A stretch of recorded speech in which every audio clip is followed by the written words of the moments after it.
자, 우리 소율이 문답 오늘 22문이죠. 같이 한번 보겠습니다. 제가 문을 읽고 여러분이 답을 읽으시겠습니다. 그리스도께서 하나님의 아들로서 어떻게 사람이 되셨는가? 하나님의 아들 그리스도께서 사람이 되신 것은 참 몸과 지각 있는 영혼을 취하사 성령의 권능으로 동정녀 마리아에게 잉태되어 탄생하셨으나 죄는 없으시다. 네. 자, 우리가 지난 20문부터 돌아보면요. 하나님께서 모든 인류를 죄와 비참한 지위에 그냥 멸망하게 내버려 두셨느냐? 아니다. 건져내셨다는 것이죠. 누굴 통해 건져내셨습니까? 구속자, 구원자를 보내서 건져내셨다. 그 구원자가 누구냐 도대체? 그 구원자가 누구예요? 주 예수 그리스도 한 분뿐이라. 그는 참 하나님이요 참 사람이시라 그랬습니다. 그래서 그럼 다른 사람들은 다 뭐냐? 그 구원자가 아니죠. 구원자를 가리키는 예표들이고 화살표들이에요. 구원자는 한 분밖에 없어. 다만이라고 번역했는데 이게 오직이에요. only. 오직 예수 그리스도 한 분뿐이라. 나머진 다 구원자를 가리키고 예표하는 화살표들일 뿐이라는 것이에요. 예수 그리스도만 우리의 구원자가 되시는데 그는 참 하나님이시며 참 사람이셔서 진정한 구원자가 되실 수 있다 그랬습니다. 자, 그래서 우리 지난 시간에 이거 봤죠? 우리 구원하기 위해 조건이 있다 그랬습니다. 두 가지 조건 뭐였습니까? 첫 번째는 사람이어야 된다는 것이죠. 우리의 죄를 대신 짊어지려면, 우리 대신 형벌을 받으려면, 인류의 대표가 되려면 사람이어야 하는 것이죠. 그러나 또한 사람만이어서는 안 되죠. 하나님이셔야 되죠. 형벌을 감당할 수 있어야 되고 그 대속의 효과가 전 인류에 미쳐야 되는 것이죠. 하나님이셔야만 했다. 이 두 가지를 충족하는 유일한 구원자 오직 예수 그리스도뿐이시라는 것이죠. 사실 21문과 22문은 연결되어 있어요. 그래서 사람이자 하나님이신 예수 그리스도. 하나님이신데 어떻게 사람이 되셨느냐. 거기에 대해서 이제 참 하나님, 참 사람. 여러분 이 마태복음 족보인데요. 마태복음에 예수 그리스도의 족보가 나와 있어요. 우리 잘 아는 대로 뭐예요? 이게 낳고의 족보죠. 아브라함이 이삭을 낳고 이삭은 야곱을 낳고 쭉 낳고의 족보를 기록하고 맨 마지막에 가면 이제 예수 그리스도가 나시니라. 이렇게 이제 마태복음에 예수님의 족보가 나오고 있어요. 이건 누가복음의 족보인데 여러분 잘 안 보이시죠? 누가복음의 족보는 어떻게 되어 있습니까? 그 위는 누구요? 그 위는 누구요? 그 위는의 족보예요. 마태복음 낳고고 누가복음은 위는. 이 쭉 올라가면 누가복음은 어디까지 가요? 하나님이요. 그 위는 아담이요. 그 위는 하나님이시니라. 이렇게까지 가거든요. 이 두 족보가 거의 비슷해요. 대동소이한데 아주 큰 차이가 있습니다. 어디에서 차이가 나냐면요. 다윗 다음 때부터 차이가 나요. 다윗 다음 때부터 차이가 나는데 마태복음에 있는 족보는 다윗 다음에 다윗과 밧세바의 아들이 넷인데 그 넷 중에 솔로몬으로 족보가 이어갑니다. 솔로몬, 르호보암 이러면서 왕의 족보로 쭉 흘러가요. 그래서 누가 나오냐면 요셉이 나오고 그 다음에 예수 그리스도가 나오시죠. 근데 누가복음은요. 다윗의 아들이 솔로몬으로 안 가고 나단으로 가요. 나단으로 가면서 족보가 쭉 흘러가는. 그리고 이제 예수 그리스도가 나오시게 됩니다. 이 두 족보의 차이가 뭐예요? 마태복음은 누구의 족보예요? 왕의 족보, 요셉의 족보예요. 누가복음은 누구의 족보예요? 마리아의 족보예요. 그래서 이 족보가요. 두 개가 하나는 요셉의 족보, 하나는 마리아의 족보 이렇게 되어 있어요.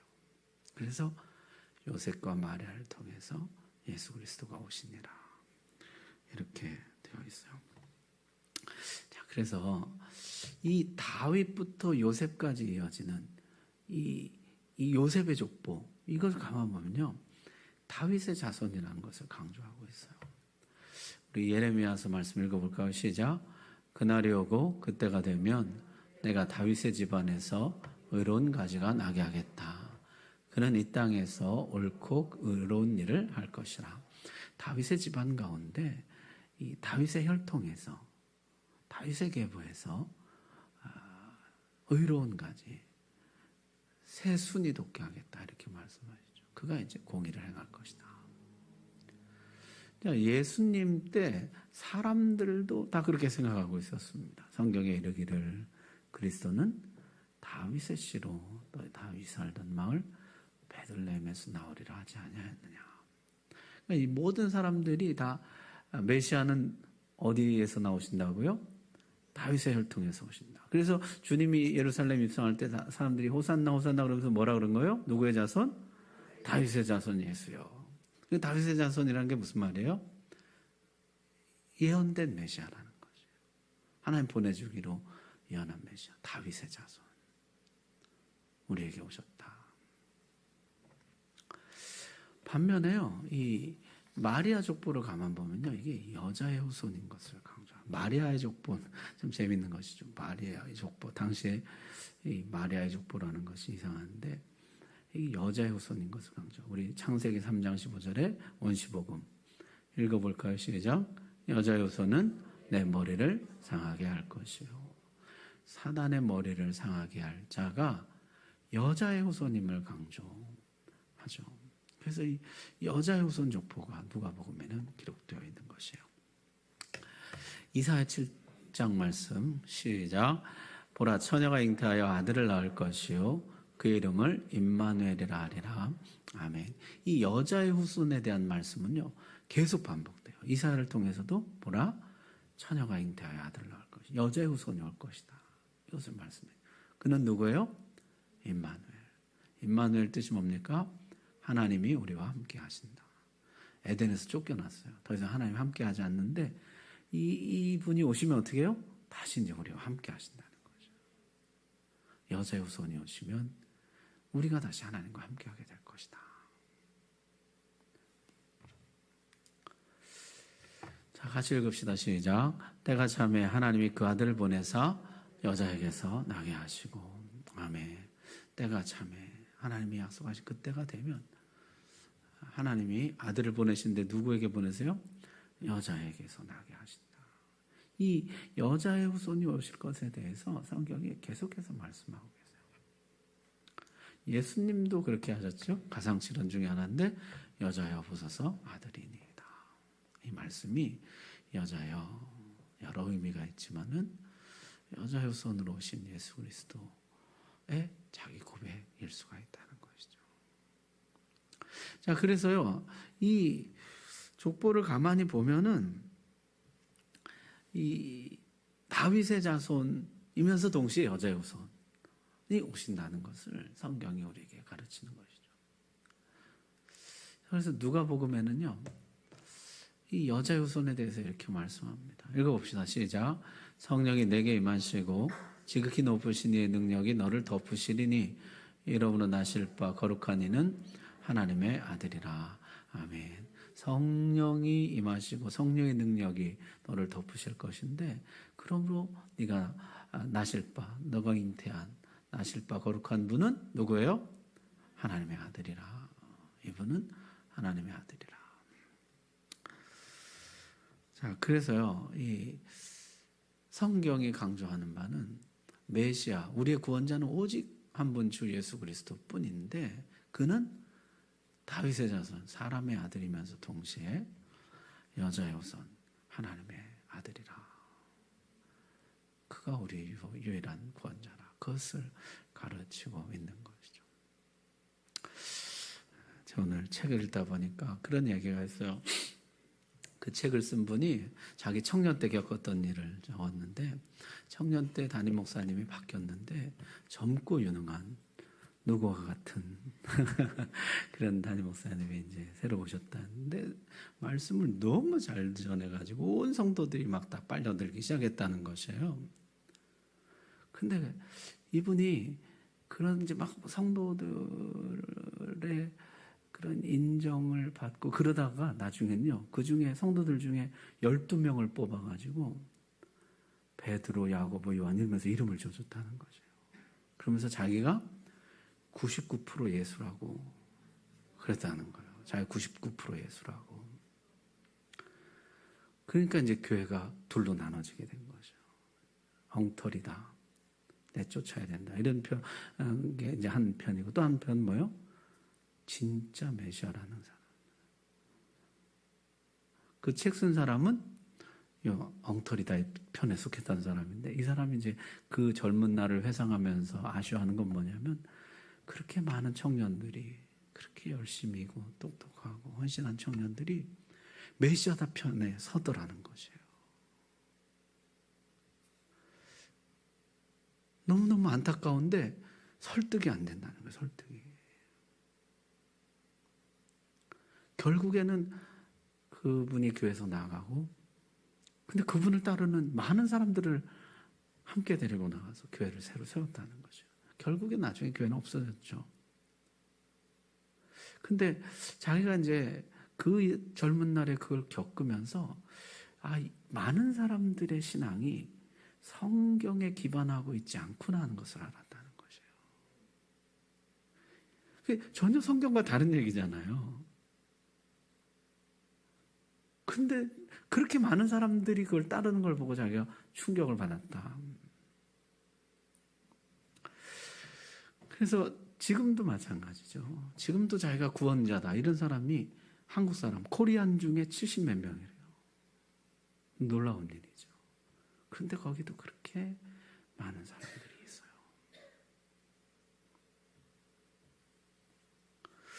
그러니까 우리의 신앙이, 우리의 열심이 어디 위에 기반하고 있는가를 잘 봐봐야 돼요.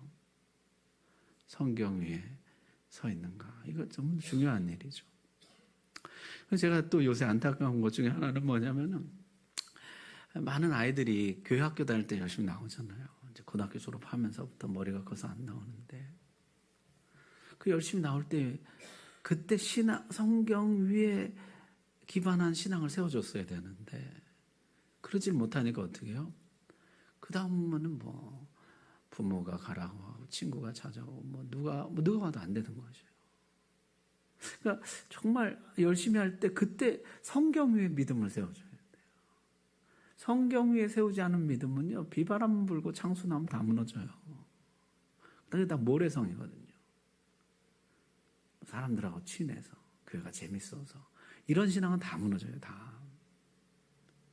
그래서 그걸로 시작하지만 사람들과 친하고 사람들이 좋고, 교회 다니는 사람 천사 같다, 잘해줘, 그걸로 시작하지만 결국엔 어디 위에 서야 돼요? 말씀 위에 서야 돼요. 말씀 위에 못 세우면은 아무리 친해도 이제 떨어져 나가는 것이에요. 비바람 불면 떨어져 나가요. 그러니까 궁극적으로 말씀 위에 세워줘야 되거든요. 자, 그래서 우리 신앙이 이거 위에 서야 되는 것이죠. 여러분, 참 하나님이시면서 참 사람인 분은 오직 예수 그리스도 한 분밖에 없어요. 누구도 아니에요. 누구도 그럴 수가 없죠. 주님은 어떻게 해요? 영원토록 참 하나님이시면서 참 사람이에요. 주님 외에 전 우주에 그런 존재는 아무도 없습니다. 참 우리가 해야 참 아쉬운 일이죠. 또 한 가지 말씀드리면, 제가 청년 때 가르치던 우리 학생 청년 중에 제가 숭실대학을 들어갔는데, 대학에 가자마자 신천지 그 성경 공부하는데 간 거예요. 그러더니 이제 교회를 안 나와요. 그래서 이제 제가 계대를 넣어 숭실대학교 옆에 여러 번 갔어요. 가서 나중에 이제 만나서 이제 얘기를 하는데요, 얘가 저를 전도하는 거예요. 전사님 잘못 알고 있다고. 참 너무너무 안타깝더라고요. 끝내 제가 그 전사 때 그 아이를 못 돌이켰어요. 나중에 소식을 들으니까 나오긴 나왔다더라고요. 근데 여러분 다 아시잖아요. 이단이란 이런 사람들이 원하는 게 뭐예요? 돈 달라, 몸 달라, 그런 거거든요. 그러니까 이 젊은 아이가 가서, 여자아이였는데 너무너무 안타깝죠. 그런 일들이 많아요. 얼마 전은 아니죠. 꽤 됐는데 조선일보에 어떤 목사님 딸이 편지를 썼어요. 자기 아버지한테. 당신과 나는 신앙이 달라서 내가 집을 나갑니다. 이게 우리가 신앙 위에 세우는 게 너무너무 중요해요.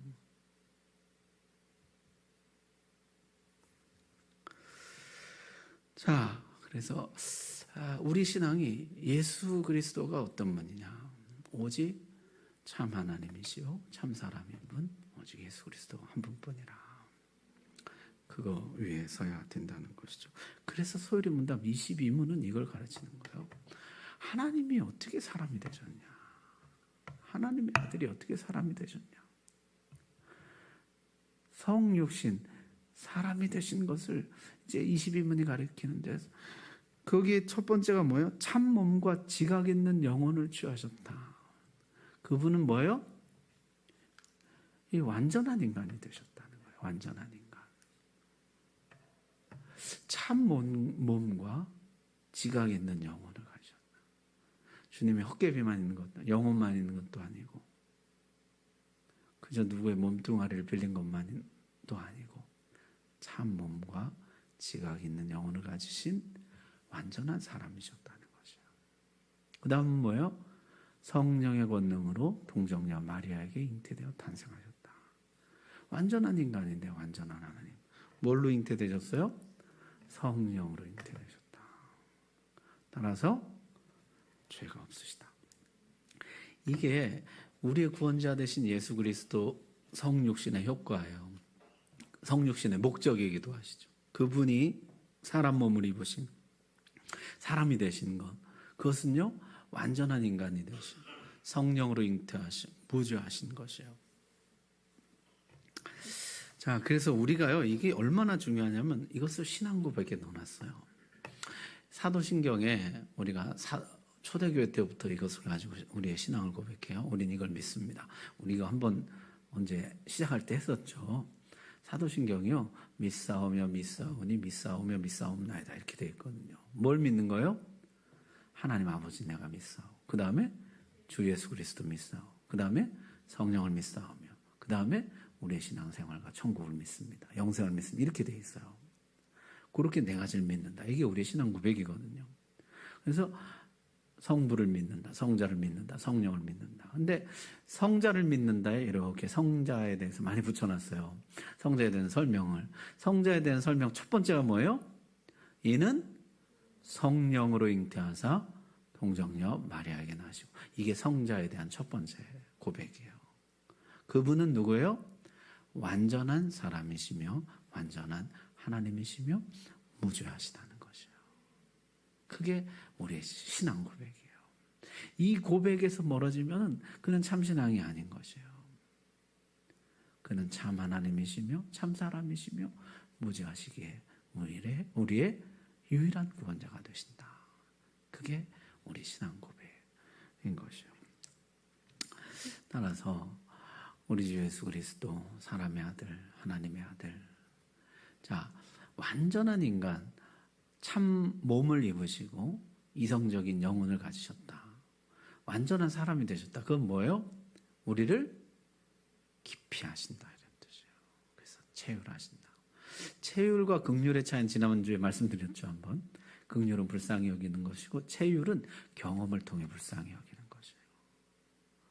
훨씬 더 깊은 단어죠. 체휼이. 그래서 나를 아주 깊이 하신다. 내 배고픈 걸 하시고, 내 슬픈 눈물을 하시고, 나의 기쁨도 하시고, 연약함도 하시고, 질병도 하시고, 고통도 하시고. 그래서 나를 체휼하신다. 나를 아신다. 그것이에요. 그래서 성육신하신 예수님, 성육신하신 하나님, 이분은 첫 번째는 나를 아신다는 것이에요. 완전한 인간이셔서 나를 아신다. 두 번째는 성령으로 잉태하셔서 동정녀 마리아에게 나셨다. 그것은 뭐예요? 임마누엘, 우리와 함께 하신다. 나를 아실 뿐만 아니라 어떻게 하신다고요? 나와 함께 하신다. 그래서 나와 함께 하시는 주님이 이제는 에덴 동산에서 어떻게 해요? 우리가 쫓겨났잖아요. 에덴 동산에서 쫓겨난 다음부터 하나님과 함께 하는 것이 불가능해졌어요. 그래서 구약에 보게 되면은 구약에 보게 되면 삼손도 여러분 보시면 어떻게 해요? 성령이 왔다가 떠나시죠. 그래서 주의 일을 위해서 하나님이 그와 함께 하시다가 그를 떠나가시고, 하나님이 함께 하셨던 기억에 의존해서 이 사람들이 신앙생활하고, 이 구약 시대는 그렇게 했어요. 근데 신약에는 어떻게 해요? 독생하신 하나님이 우리와 항상 함께 거하신다는 것이에요. 내가 너를 고와 같이 버려두지 아니하고 영원토록 세상 끝날까지 내가 너희와 항상 함께하리라. 이게 임마누엘인 것이야. 함께하신다. 나와 함께하신다. 자, 그래서 주님은 이제 우리와 함께하신 임마누엘 하시는데요. 함께 하셨다가 또 떠나셨다가 함께 하셨다가 또 들어오셨다가 그렇게 하시나요? 아니죠. 어떻게 해요? 영원히 우리와 함께 하신다. 이게 성육신이에요. 영원히 우리와 함께 하신다. 세 번째는 그는 무죄하시기 때문에 우리의 구원자가 되신다는 거죠. 우리를 능히 구원해내실 수가 있다. 무죄하시기 때문이죠. 자, 그래서 성육신하신 하나님, 사람의 아들이시며 하나님의 아들, 참 사람이시며 참 하나님이신 주님은 완전한 인간, 우리를 체험하시고 나를 하신다. 성령으로 잉태하신다. 우리와 함께 하신다. 무죄하시기 때문에 우리를 건져내신다는 것이요. 자, 오늘 나눔, 오늘 역대급으로 빨리 끝나겠습니다. 예수님은 성령으로 잉태하신 하나님입니다. 그래서 완전한 인간이시며 우리가 영원히 함께 하신 하나님이요 우리를 건져내시는 구원자이십니다. 자, 여러분이 최근에 가장 절절하게 느끼는 주님은 어떤 분입니까? 나를 아시는 주님. 나를 정말 깊이 이해하시는 주님. 두 번째는 뭐예요? 나와 함께 하시는 주님. 임마누엘. 주님이 나와 함께 하신다. 세 번째는 나를 건져주시는, 나를 구원해내시는 주님, 수렁으로부터 건져내 반석 위에 세우시는. 자, 내가 가장 절절하게 느끼며 내가 가장 사랑하는 주님의 모습 어떤 것인지 한번 오늘 나눠보시기 바랍니다. 나를 이해하시는 주님, 나와 함께 하시는 주님, 나를 건져내시는 주님. 전 요새 건져내시는 주님이 참 마음에 와 닿아요. 인생이 그냥 계속 평탄하게만 하면 좋은데 시험에도 빠지고 죄에도 빠지고 위험에도 빠지고 위기에도 빠지고 연약함에 빠지고 질병에 빠지고, 근데 건져내 줄 수 있는 분은 오직 주님밖에 없잖아요. 주님, 우리를 좀 건져내 달라고. 여기서 건져줄 분은 주님밖에 없습니다. 건져내 주시는 주님이 전 요새 참 마음에 많이 와닿더라고요. 각각 여러분이 이제 오늘 나누셨는데 같이 손 한번 붙잡고 기도하겠습니다. 하나님만 참 살아계신 하나님이시고 우리의 구원자, 성육신하신 하나님이십니다. 주님, 완전한 사람이 되셔서 우리를 체휼하시며 나를 가장 깊이 아시되 나보다 나를 더 잘 아시고 내 마음 깊은 곳까지 꿰뚫어 보시는 주님, 아무도 알아주는 일이 없는 이 세상 가운데 주님 나를 알아주시고 위로해 주시고 그 주님의 의지에서 살게 해주옵소서. 주님, 나와 함께 하시는 분입니다. 부모도 떠나고 가족도 떠나고 친구도 떠나지만은 나의 주님 영원히 나와 함께 하시는, 아버지 날아갈 때까지 영원토록 나와 함께 하시는 임마누엘 주님이십니다. 주님, 나를 건져내 주시는 하나님이십니다. 오직 주님만 나를 건져내 주십니다.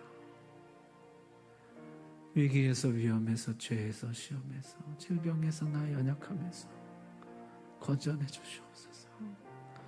손 맞잡은 우리 믿음의 지체들 주님 붙들어 주시고, 나의 주님, 나의 하나님, 오직 예수 그리스도만 붙들고 살아가는 우리가 되게 해 주옵소서. 우리 다 같이 기도하겠습니다.